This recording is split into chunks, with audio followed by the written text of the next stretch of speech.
I want to read a passage from the basketball rulebook that I really like, that I think a lot of officials should hear, about incidental contact.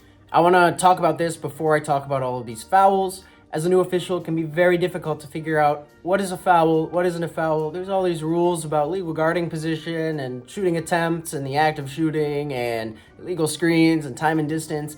It's all too much. I don't know what to do.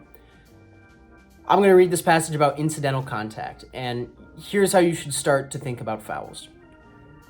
If you see contact happening between two players, most of the time it will be incidental. And I'm going to read the definition of incidental contact here.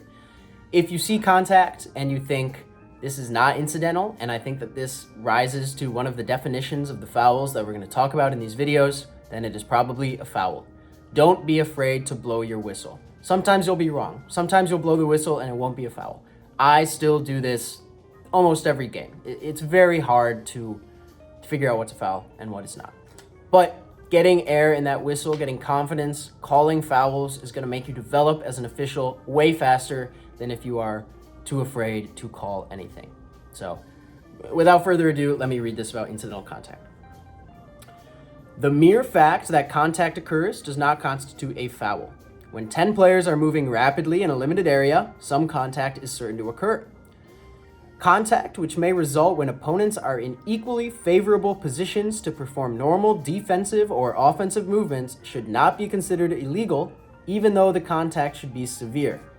And that's a huge one. Even if there's a huge collision and there's people on the ground, oftentimes that is a foul, but it is not necessarily a foul.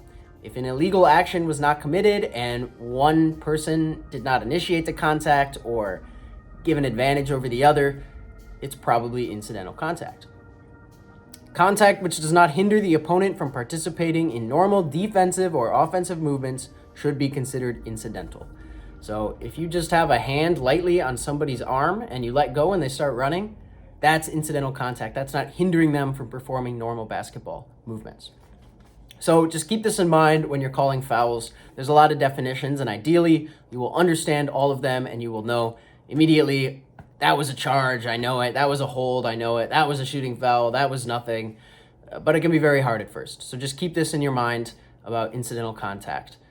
Anytime that a player gains an advantage through contact, then that is probably a foul and not incidental contact.